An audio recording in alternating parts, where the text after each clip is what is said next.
But today's the day I usually move the feeder. They're due for another bale. They go through a 70-pound bale of hay in about a day and a half, and they're due for their next bale of hay. But what I've been trying to do is move that feeder around about every week or so, so I don't end up with burn spots on the ground once the grass comes up in the spring. So today's the day I move the feeder.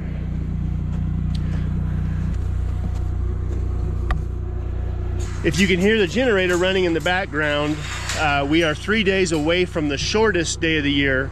So about every 3 days we're using that generator to top off the batteries. And that's a noise that these guys have had to get used to because it's an unfamiliar noise, I guess. But they're slowly, here, come here, buddy. They're just a little bit wild, and I don't know that that's ever gonna change. The only real chance that we have at getting these deer to calm down is when the babies are born. We're just gonna have to spend a day or two out here with those babies, getting them so comfortable with us that they just have no choice but to be calm. The other idea I have around moving the feeder is they continue to get acclimated to different parts of the property. Here he comes, he knows food's coming.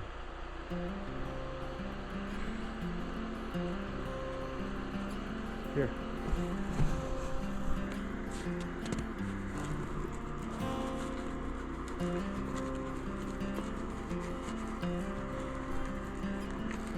Okay.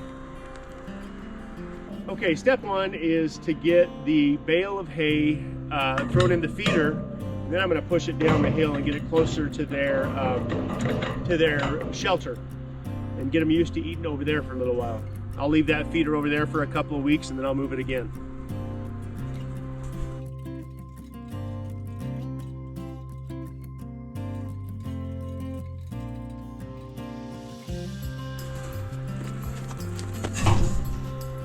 You're all right.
We first want to start out by wishing you and yours a very Merry Christmas and a Happy New Year's. We're so thankful that you take the time to watch our videos. I had a lot of chores this week that had to get done before I could get to the 1969 F-250 diesel, but you better believe I was constantly thinking about it.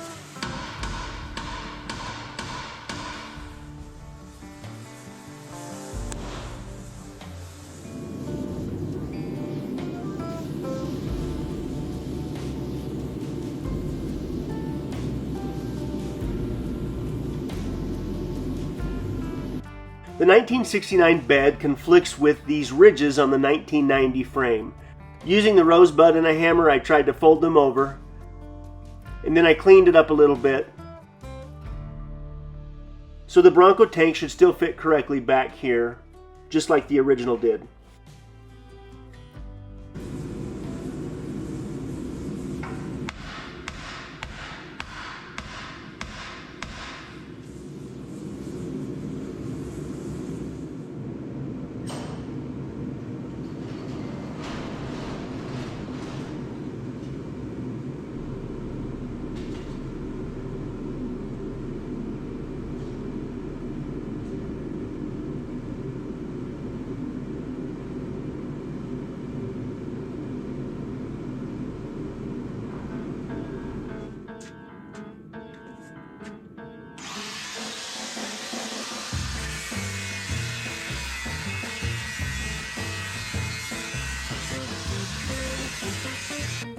Once I used the rosebud and got the metal folded over, I used the angle grinder to clean things up a bit.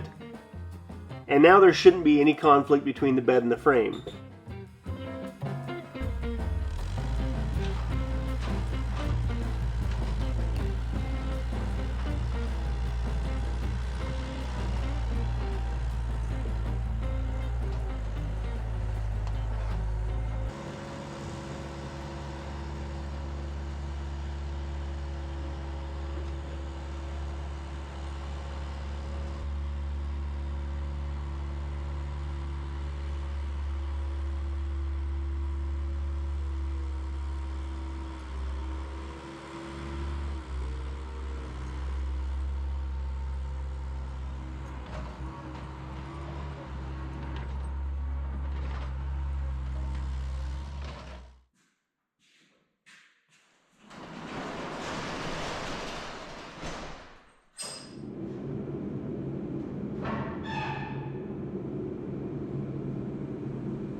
All right, so that is the point in which I am going to build from. The front mount in the bed and the back mount on the bed are sitting on the frame. I jacked the front end up enough to make sure that the body line and top of the bed rail was level. And I've got the bed as squared up as I can get it. There's about a 1/4 inch of play in there. I ended up with about a 5.5 inch gap between the back of the bed and the back of the cab. It's supposed to be 1.5 inches. So there's a good solid 4 inches in there I gotta take out. But before I start cutting the frame up, I wanna get the front cab mounts figured out. That way I know exactly what the measurement's gonna be that needs to be removed.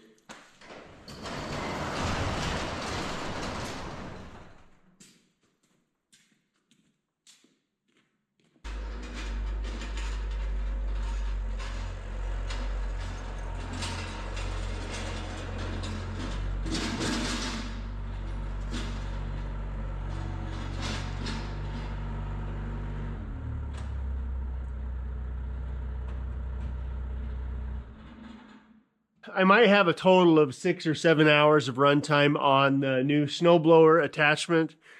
And as I suspected, using it on a gravel road, using it before the ground is completely frozen like I've had to do a couple of times, I'm ruining the bottom edge on the Snowblower. So I went down to the scrapyard and I found a cutting edge, which is overkill for sure. But I'm going to weld that cutting edge across the bottom of that snowblower to reinforce it and prevent what I've seen happen with these cheaper snowblowers. Eventually enough stress comes from hitting stuff that it folds them in a little bit. naturally you get what you pay for on some level, but I do want to do everything I can to prevent this thing from falling apart. I can see I need to adjust the chain. I need to get the skid steer completely squared away for heavy snow, as well as the new plow truck. I still haven't even bothered playing around with that new plow truck yet. I need to make sure that thing's good to go as well. So that's my goal for today, is get this bottom edge of the snowblower figured out, get the new plow truck over here, make sure all the hydraulics work. I think there is an issue with the hydraulics. I ordered some parts to rebuild that pump, and but first I want to take care of the skid steer. So,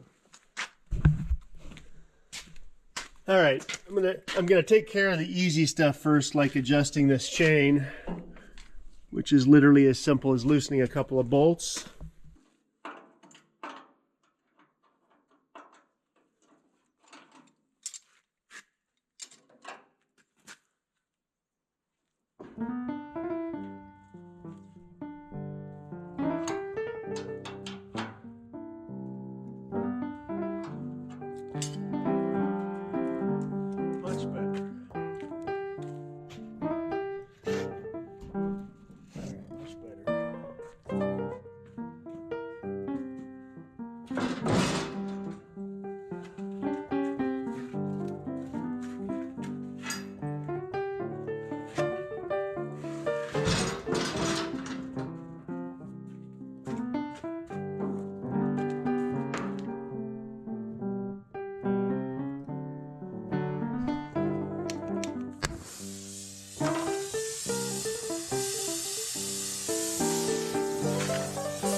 Because everywhere I run the snowblower around here is more or less on gravel or dirt, the bottom edge of the new skid steer snowblower was getting beat up.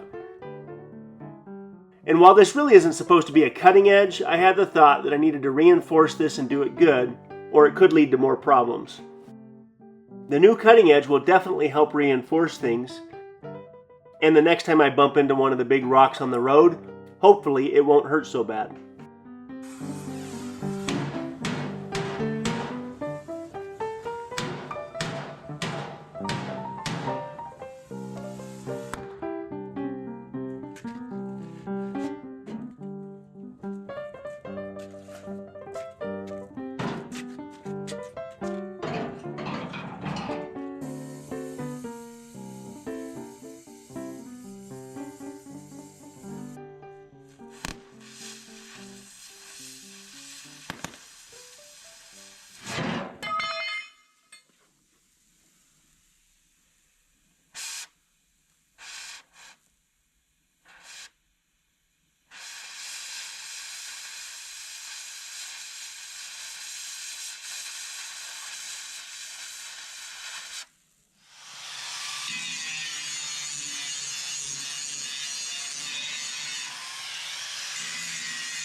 I think I gave about $10 for this cutting edge at our local scrapyard, and it should be perfect for what I need.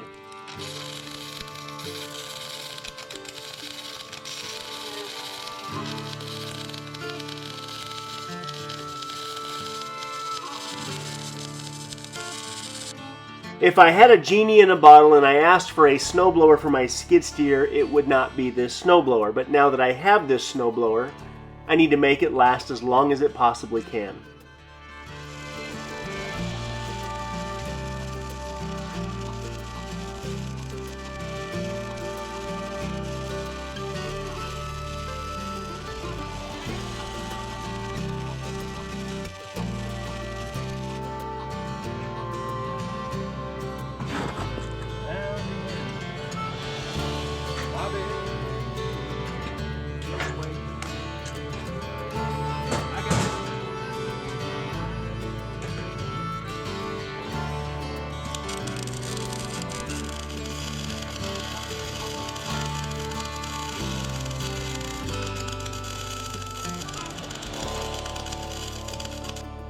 The next time I go to the scrapyard, I'm going to pick up enough steel to build a couple of skids on both sides of the snowblower, and raise the snowblower off the ground about 2 inches, and this should help a lot.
At this point, I've used the new snowblower for about 8 hours, both in the middle of an active snowstorm and dealing with old, wet, heavy snow like this right now. And the new skid steer snowblower has completely changed my perspective on how to manage the snow around our place. By clearing out where the snow is around the chicken coop, it will give the chickens the opportunity to get out and move around a little more than they typically do this time of year.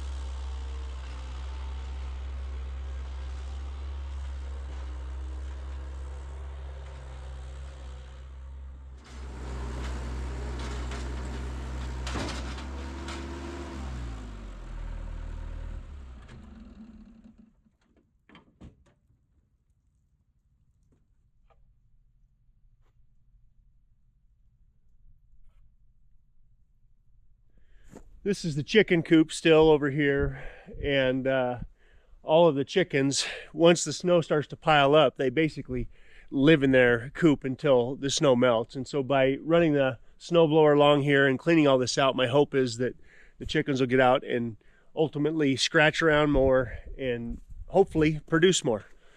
So this is nice to have that done.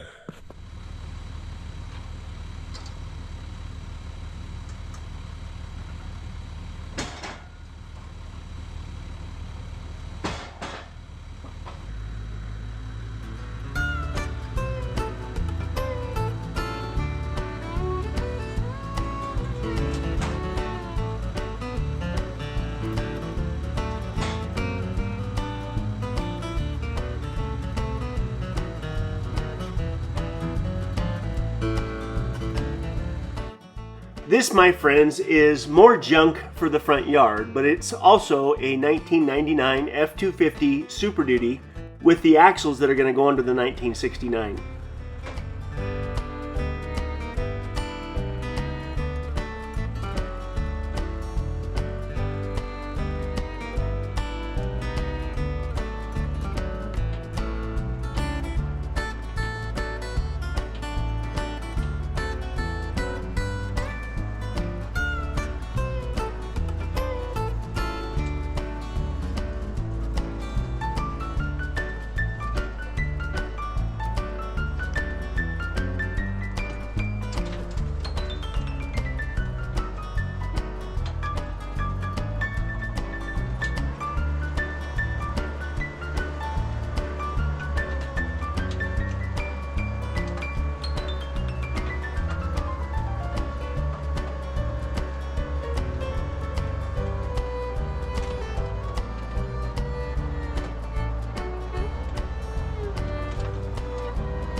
Well, I need to probably find somewhere else to put this, but for now I'm going to leave it here until I can at least get the rear axle off of it. But this is a 1999 F250 Super Duty frame and axles and suspension.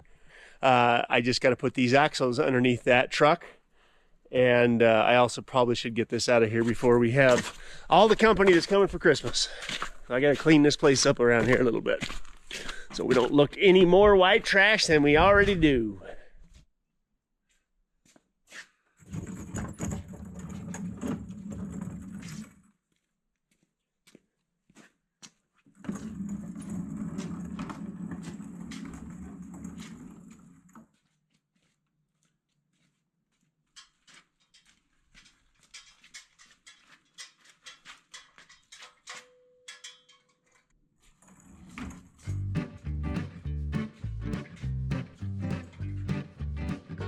So typically I split the firewood and cedar and the kids stack it. And I typically split about 2 weeks at a time. And this is one of the things that I've got to get done before I can get back to the truck.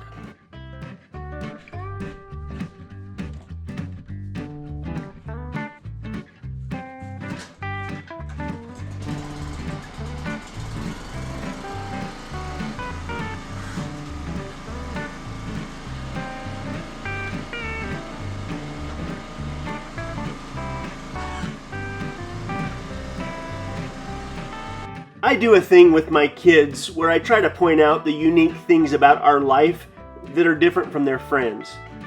The fact that we use wood from our property as the only source of heat for our home is one of these things, and I hope they remember helping to stack this wood as long as they live.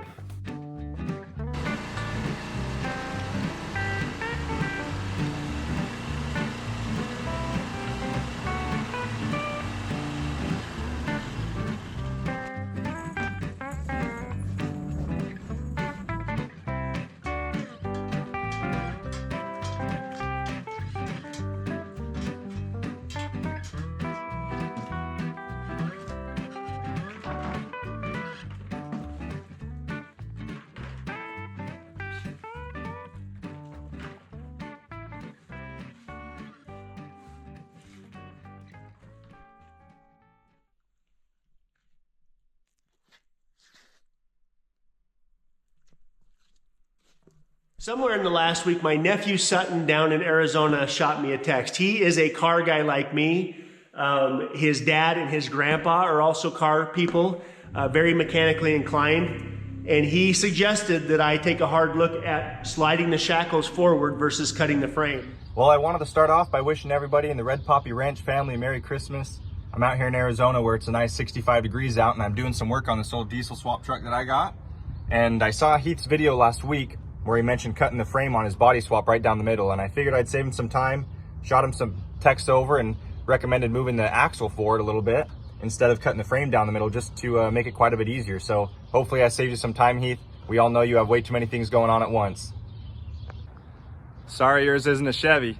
I have built 3 square body crew cab short beds in the last 20 years, and one of them I paid to get shortened by a guy that was supposed to be the guy back then, and he put the cab too close to the bed. So the next 2 square body short beds that I built, the crew cab short beds that I built, I shortened them myself. And I think because I had already done that, I was thinking I was going to have to shorten the frame as well. But again, my nephew Sutton shot me a text, and when I pulled some measurements, it's perfect. By sliding that bed forward about 3.5 inches, I now have what I need on the back end, and there's plenty of room down here, especially with that Super Duty axle because it has a 2-inch lift. So I publicly want to thank my nephew Sutton for pushing me in the correct direction. I was kind of thinking that way, but I was hot to trot on shortening this frame, and so he sent me a nice text message, and that saved me at least 3 days of work. Next step is I got to get the bed off, get the back cab mounts finished and the front cab mounts finished. I've been taking care of all the other chores around here that I had to get done, and now there's nothing in the way of me getting this truck finished up, at least with the fabrication side of stuff. So I'm going to pull the tires off, mark my center line, get the bed off, and get the cab mounts figured out.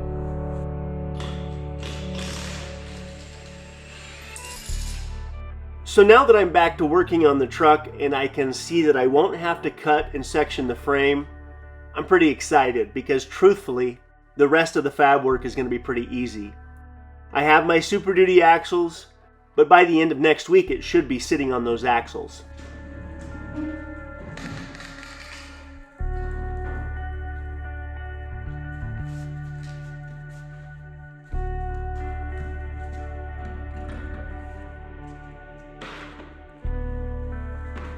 So to make a 1969 body fit on the 1990 frame, all that I need to do is slide that rear axle forward about 3.5 inches. I've also had to relocate the rear cab mount and the front cab mounts. And as much as I was concerned about doing this, by the end of the video you will see, getting it done was not that big of a deal.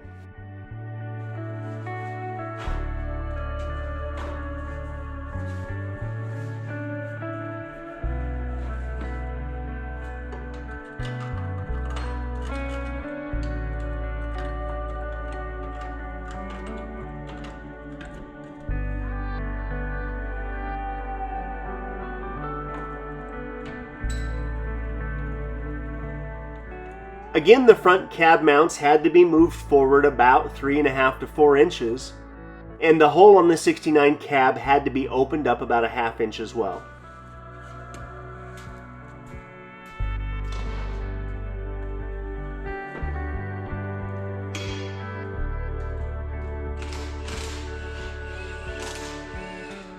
Although all of the factory cab mounts had to be moved around about 3.5 inches, the factory 4-wheel drive cab mounts with a 2-wheel drive cab turned out perfect, and I'm going to order some new replacement cab mounts, and then the job is done.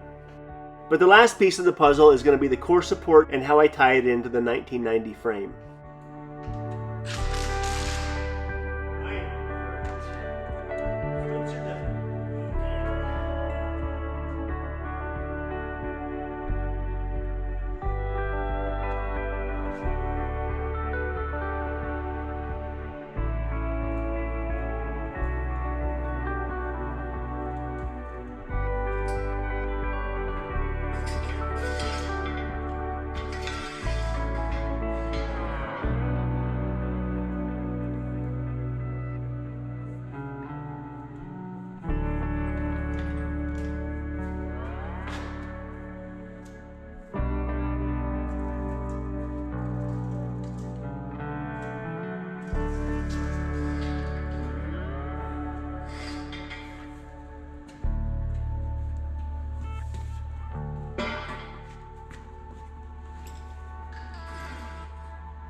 This was the most concerning aspect of this so far. Now that I've got the location of the cab mounts figured out, I can start fabbing up that firewall, get that cleaned up in there, and the second I've got everything figured out as far as the rear cross member is concerned, and the second I get that firewall done, I can pull the cab off for the final time, get to repairing some of the rust on the cab, and then prep everything for the final put together. It's going surprisingly fast. Again, I'm afraid the details are probably going to be the thing that holds me up. They always do, as far as wiring and the clutch pedal and the brake pedal, all that fun stuff. The hardest part of this job, in my opinion, is figured out. I've got the location of the engine. I've got the cab sitting exactly where it's supposed to be. Again, the bed. Thank you, Sutton. I'm not going to have to cut the frame at all. I just have to scoot this axle forward about 3.5 inches. So next week's going to be all about the axles and just getting that firewall figured out, as well as starting on the rust repair, hopefully by the end of the week. So without you guys, I don't get to do this stuff. So I wanted to say thank you, Merry Christmas, Happy New Year, all that stuff. But at the end of the day, I don't get to keep doing all this stuff that I do without you guys watching. So it means the world to us, especially you guys that have been here for the long haul. It means the world to us that you continue to watch our videos. Thank you, and like I said, Merry Christmas and Happy New Year.